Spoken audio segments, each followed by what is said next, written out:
जय श्री राम दोस्तों, मैं राजा त्यागी राजा फिटनेस व्लॉग चैनल से। दोस्तों, क्या आपको पता है कि हम सब जब बातें करते हैं अपने पृथ्वी के बारे में, अपने एनवायरनमेंट के बारे में, अपने अर्थ के बारे में, तो उसमें हम सभी चीज़ों के बारे में बात करते हैं। यहाँ तक कि एनिमल्स के बारे में बात करते हैं, पशु पक्षियों के बारे में भी बात करते हैं, इंसानियत की भी बातें करते हैं। लेकिन दोस्तों, क्या हम उस पर अमल करते हैं?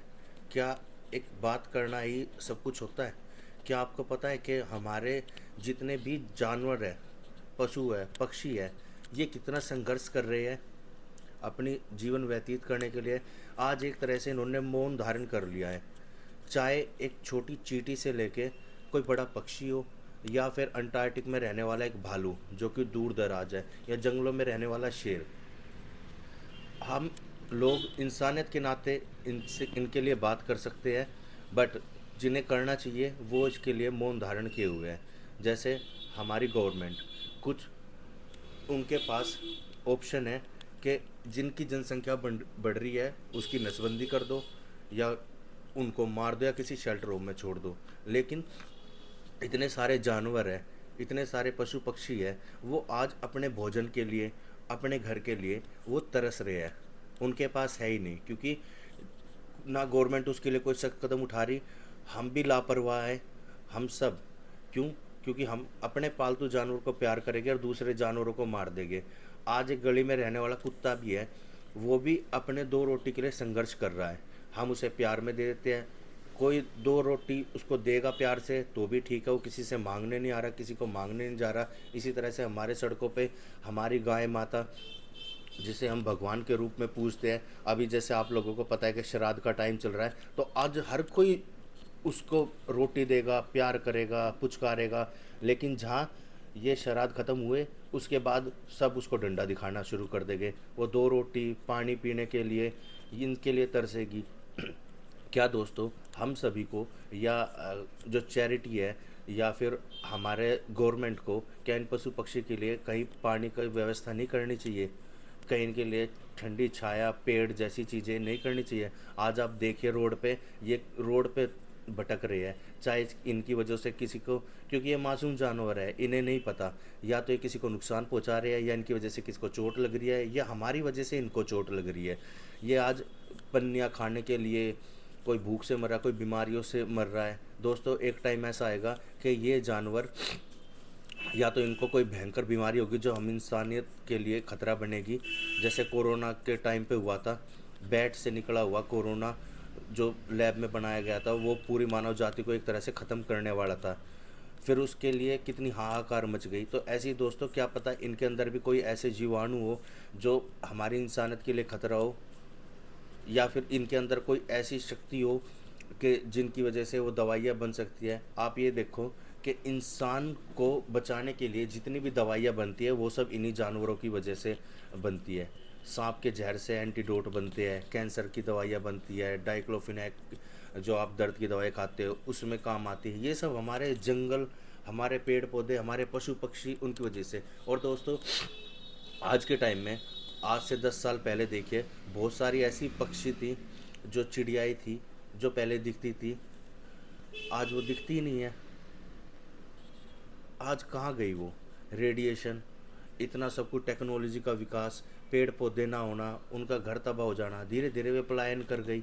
आज वो कहीं दिखती नहीं। आप शहरों में देखना, बहुत सारे शहरों के लोगों ने मोर नहीं देखा होगा। मेरे को एक इंसिडेंट याद है, मैं उस टाइम पे करोल बाग काम कर रहा था, तो गलती से वहाँ मोर आ गया होगा, तो पूरा करोल बाग मोर देखने के लिए एकत्रित हो गया। और ये यहाँ इनकी जान तक की बात नहीं है, इनके लिए ना खाने का प्रबंध है, ना पीने के लिए पानी का प्रबंध है। कहीं ऐसा तो होना चाहिए ना, अगर आप गवर्नमेंट कहीं फुटपाथ बना रही है शहरों से लेके गांव तक, कोई तालाब बनाए, कोई जंगलों में एक ऐसा आशियाना तो हो इनका जहाँ ये आके सुरक्षित पानी पी सके। ये एक शहर की ज़िंदगी से दूर रहने वाले जानवर हैं। इन्हें हमारे टेक्नोलॉजी विकास, हमारे पैसे, हमारे अच्छे खाने, हमारे इससे कोई फ़र्क नहीं पड़ता। इन्हें फ़र्क पड़ता है कि सुरक्षित हो। ये प्यार के भूखे हैं। आज गवर्नमेंट लाइसेंस जारी करती है हथियार के लिए, और उसी हथियारों से लाइसेंस जारी करती है शिकार करने के लिए, या इलीगल तरीके से उनका शिकार किया जा रहा है। आपने कहीं देखा कि इंसान किसी चीज़ में काम आया है? इंसान मरने के बाद जीरो, जीते जी जीरो, उससे कोई काम नहीं लिया जा सकता। एक जंगली हाथी है, भैंस है, गाय है, इनकी स्किन, इनके दांत, इनके सींग सब काम में आते हैं। क्यों? वो इंसानों ने मजबूत के लिए, ज़्यादा एक्सपेंसिव के लिए उसको बेचना शुरू कर दिया अपने फ़ायदे के लिए। गवर्नमेंट ने लाइसेंस जारी कर दिए, शिकार कर सकते हैं। कोई जंगली जानवर या किसी को मारने का ना सरकार के पास अधिकार है ना हमारे पास अधिकार है। एक किसी भी, चाहे इंसान हो चाहे जानवर हो, किसी भी जंगली जीव को मारने का हमारा कोई अधिकार नहीं है। ये अधिकार है सिर्फ ऊपर वाले का। और ये एक धारणा बनाई हुई है कि गीता में ये लिखा है, या कृष्ण पुराण में ये लिखा है, भगवत गीता में जो भी है, जितनी भी ग्रंथ है, कि मौत तो एक अवश्य आनी है, कि जरिया बनना है। अगर इतना ही जरिया बनना है तो मौत तो हमें भी आनी है। सेल्फ तो अपने आप को ही मार लो, क्योंकि जरिया खुद ही बनेगा ना। आज ये जितना भी हमारी पृथ्वी पर तबाही हो रही है, इन सब का कारण मनुष्य ही है, सिर्फ और मनुष्य, और कोई नहीं। अपने स्वार्थ में अंधा है। लोग, छोटे तबके के लोग हैं जो इंसानियत को इंसानियत की तरह समझ रहे हैं, जो हमारी देश की जीडीपी चला रहे हैं, या इतने बड़े बड़े लोग हैं, वो कहीं भी आपको किसी भी उसमें नहीं दिखेगा। एक रिलायंस है, क्या आपने देखा? रिलायंस ने अभी पंजाब में और पहाड़ों में इतने घर तबाह हुए, या कहीं कोई हेल्प भेजी हो, या कुछ अडानी ने भेजी हो। अगर रतन टाटा जी जिंदा होते तो वो शायद ज़रूर करते, लेकिन इन्होंने किस कोई नहीं, ये सिर्फ पूंजीपति है, ये सिर्फ बिजनेस की धारणा से अपने आप को देखते हैं। और यही यही कंपनियां, यही लोग जंगलों की तरफ पलायन कर रहे हैं, और वहाँ से जंगली जीवन को ख़त्म कर रहे हैं, और वही अपने भोजन के लिए तरस रहे हैं। बस एक धरती पे ये जो सारी चीज़ें, एक विचार करने वाली चीज़ है दोस्तों, कि जो आज हमारी पृथ्वी पर हो रहा है, ये इसके जिम्मेदार हम और हम हो गए। सिर्फ जितना हो सके, मैं तो ये एक वीडियो के थ्रू यही मैसेज देना चाहूँगा कि जितना हो सके हमारी पृथ्वी को इन जंगली जानवर, इन पशु पक्षियों के लिए, इन पेड़ पौधों के लिए, जितना भी एक छोटा छोटा जीव हो, उसकी हत्या ना करके, उन्हें मार ना करके, अगर दो रोटी नहीं दे सकते या उनके लिए कुछ नहीं कर सकते तो उनका बुरा भी ना करें। उन्हें बचाने की कोशिश करें, उन्हें संरक्षित करने की कोशिश करें। क्योंकि जब इस हम एक इंसान अपने आप को बदलने के लिए पहाड़ों की तरफ या कहीं शांत वातावरण में जाने की कोशिश करता है, और वही जानवर है जो पहले कभी हमारे दादा परदादाओं ने वैसे देखे होंगे, आज उसके लिए पैसे देने पड़ते हैं। आप किसी जू में जाओगे या फिर आपकी सफारी पे जाओगे, वो एक भगवान की दी हुई सबसे खूबसूरत और सबसे अनमोल चीज़ है इस दुनिया में। मेरे हिसाब से इस दुनिया में जंगली जानवरों से खूबसूरत कोई नहीं है।